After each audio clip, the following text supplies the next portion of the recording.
So it's day 4. Again we are going to repeat push day, and since one push-pull leg cycle has gone, and now it's the second cycle for push-pull leg in the same week, in the week 1. So आज हम थोड़ी intensity add on करनी शुरू करेंगे. पहले 3 दिन हमने ज़्यादा इंटेंसिटी पे ध्यान नहीं दिया, जस्ट बॉडी को हैप्चुअल होने में ध्यान दिया है, और आज हम इंटेंसिटी ऐड ऑन करेंगे. Just look around.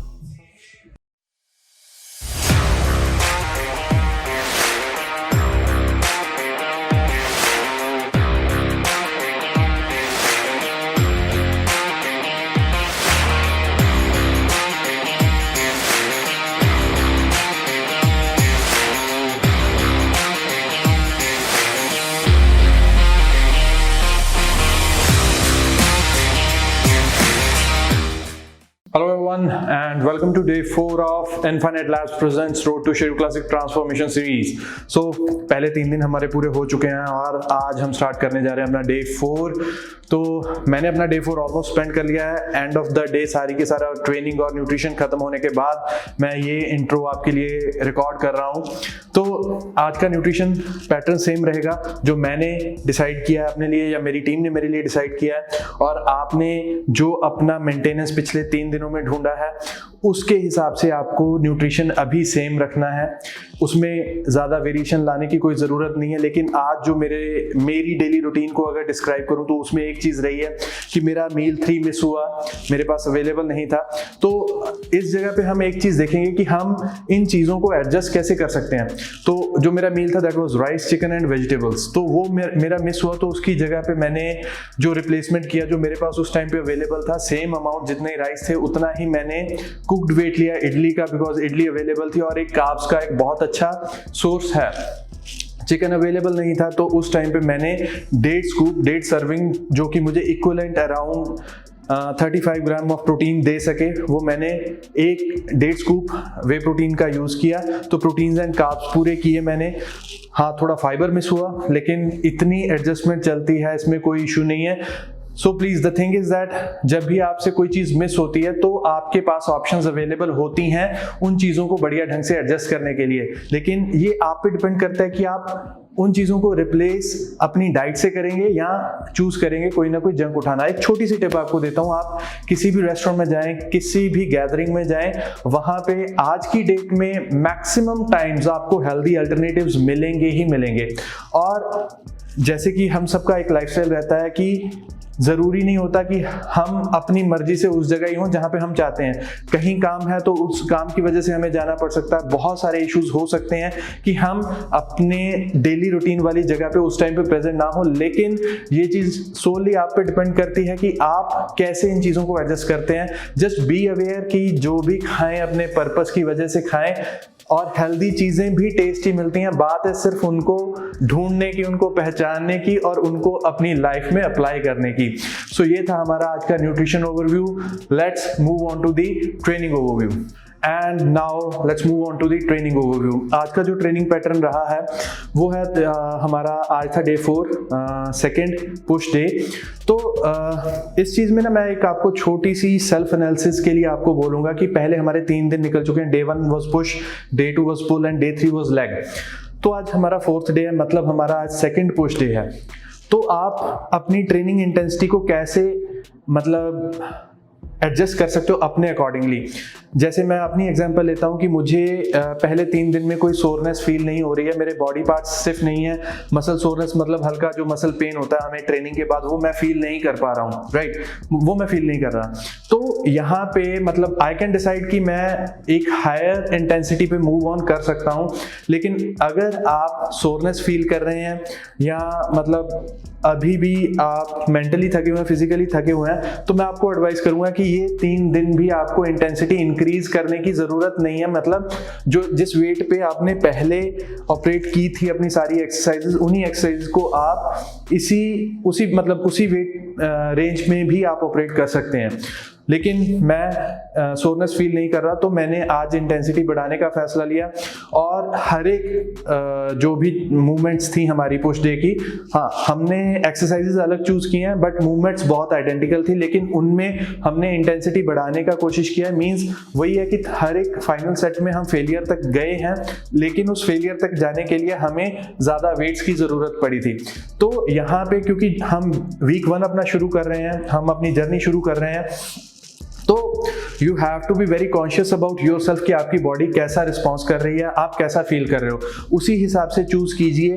क्योंकि वीक 1 को कभी भी हमें प्रेशर में लेके नहीं चलना है, अपने आप को स्ट्रेस आउट नहीं करना है। क्यों? क्योंकि हम इस प्रोसेस में एक लॉन्जिविटी ढूंढ रहे हैं, ना कि क्विक रिजल्ट्स आएंगे, आगे चल के रिजल्ट्स भी आएंगे, लेकिन जो आपका वीक 1 होना चाहिए वो सिंपली इस चीज पे फोकस होना चाहिए कि आपको कंसिस्टेंसी कैसे मेंटेन करनी है। और कंसिस्टेंसी हमेशा आती है कि आप अपना सेल्फ एनालिसिस कैसे कर पाते हो।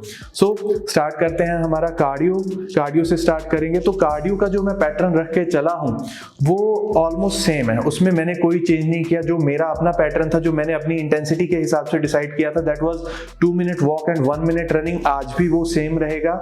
जो पिछले 3 दिन रहा हमारा, डे 1, डे 2, डे 3, वही पैटर्न कार्डियो का मैं आज रखने जा रहा हूं।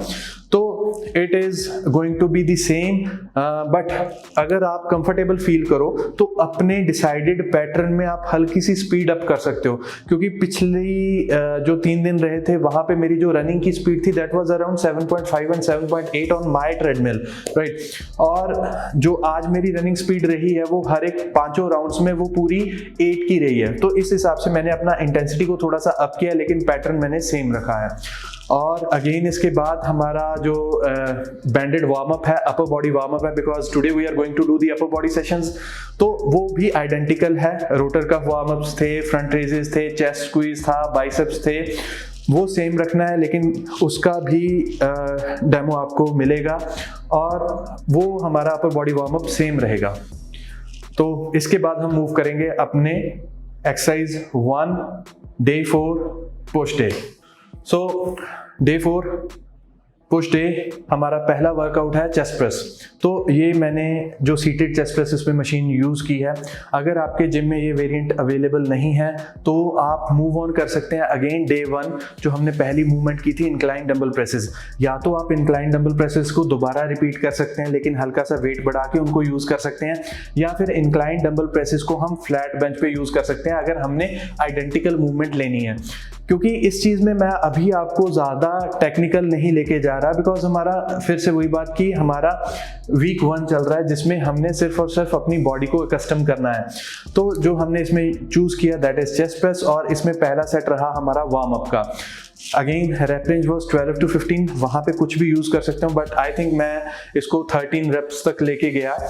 तो इसमें अगेन जो पहला सेट हमारा है, इसे हम सिर्फ और सिर्फ अपनी मीन्स अपने मसल को हल्का सा ब्लड फ्लो इंक्रीज करने के लिए टारगेट करेंगे और हल्का सा एक्टिवेशन की तरफ जाएंगे। एंड नाउ इज सेट 2 में मैंने इंटेंसिटी बढ़ाई है, और लेकिन ज़रूरी नहीं है कि आपको उसी इंटेंसिटी पे ऑपरेट करना है जिस हिसाब से मैंने वेट बढ़ाया। आप अपना जो वेट इंक्रीमेंट है उसको कम रख सकते हैं, ज़रूरी नहीं है कि आपका वेट इंक्रीमेंट ज़्यादा ही रहे। तो सेकंड चेस्ट को जब मैंने एग्जीक्यूट किया तो उसमें मेरा टारगेट था कि मैक्सिमम ब्लड फ्लो अचीव किया जाए चेस्ट का।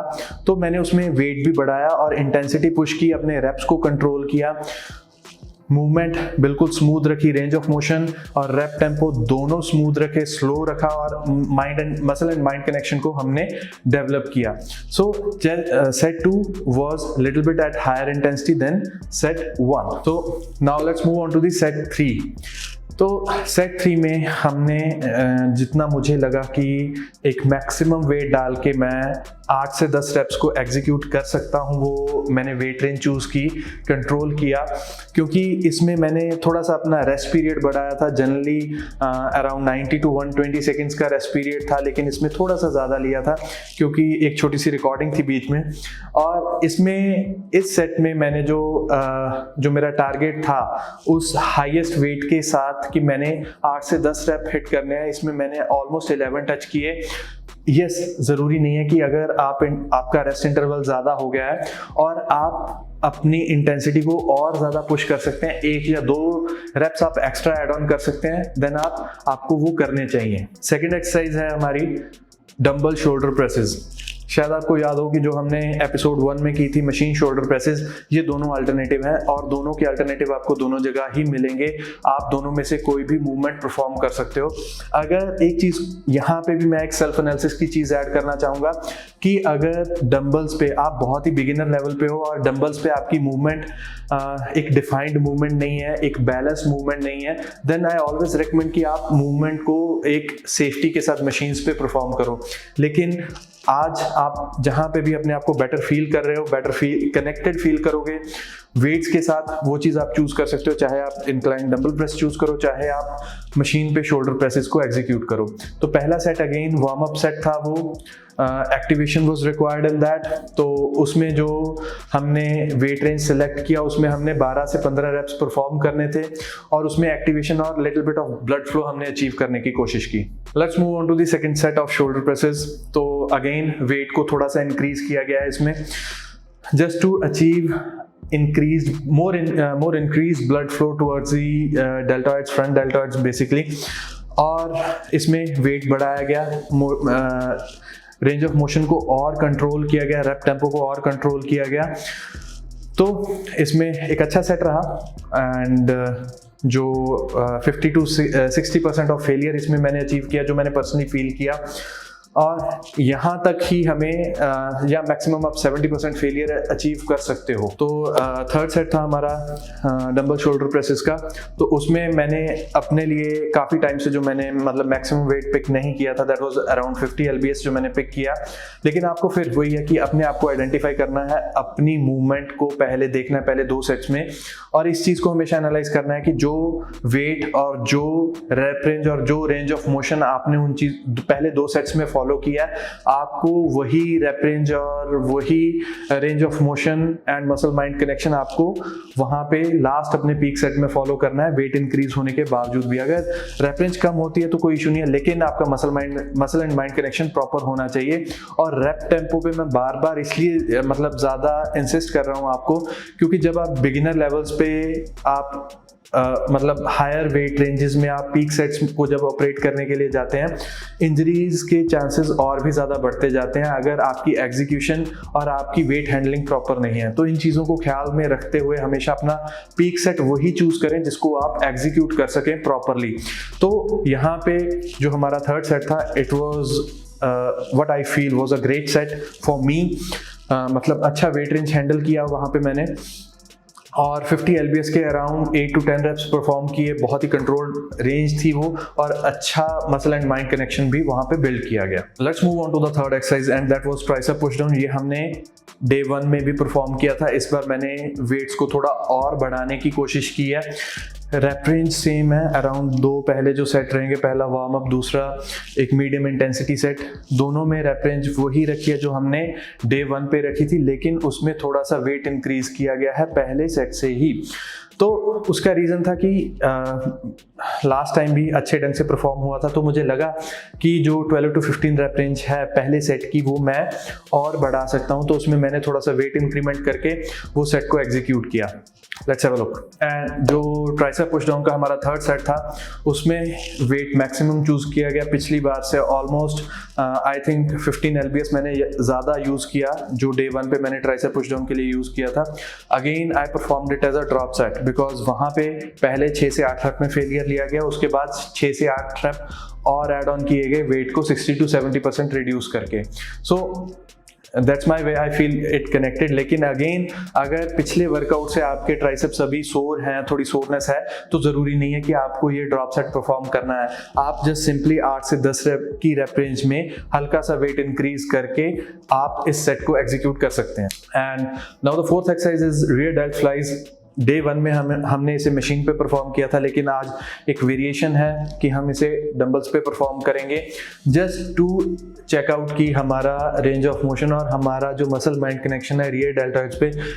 मैंने अपने लिए कि जो पिछली बार हमने मशीन पे एरिया डेल्ट फ्लाइज लगाई थी, क्या मसल एंड माइंड कनेक्शन मेरा उतना ही डंबल्स पे डेवलप हो रहा है या नहीं हो रहा है, ये चीज़ टेस्ट करने के लिए आज हमने मशीन की जगह चेंज किया डंबल्स को, और execution was way better than I expected for myself, क्योंकि काफ़ी टाइम बाद मैंने भी इस मूवमेंट को एग्जीक्यूट किया है। और मेन चीज़ अगेन जो हमने उसमें भी डिस्कस किया था कि आपको ज़्यादा ध्यान देना है अपने मसल एंड माइंड कनेक्शन का, स्पेसिफिकली इस एक्सरसाइज में, बिकॉज रियर डेल्ट्स आपका बहुत ही छोटा मसल ग्रुप है।